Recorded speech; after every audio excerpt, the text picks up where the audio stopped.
একটা মহিলাকে আরশের উপর থেকে আল্লাহ সালাম জানিয়েছেন, ওই মহিলাটাই আমার নানি খাদিজা। বিশ্বনবী খাদিজার এত ভালোবাসতেন, বিশ্বনবী বলতেন, আল্লাহ কিয়ামতের দিন যখন কেউ কাউরে চিনবে না, ওই কঠিন দিনে আমি যেন আমার প্রাণের খাদিজারে ভুলে না যাই। খাদিজা ইন্তেকালের পরে বিশ্বনবী নিজ হাতে দাফন কাফন করলেন, কবরের সামনে দাঁড়িয়ে দোয়া করলেন। দোয়ার পরে সব সাহাবীরা ঘরে ফিরে যায়।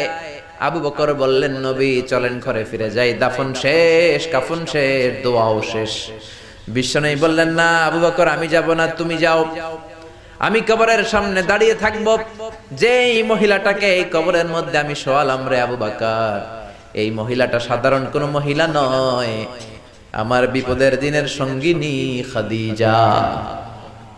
মক্কায় এই মহিলাটাই আমার হাতে প্রথমে কালিমা পড়ে ইসলাম ধর্ম গ্রহণ করেছে। মক্কায় কেউ যখন আমারে সাহায্য করে নাই, তখন আমার খাদিজা আমারে ভুলে নাই।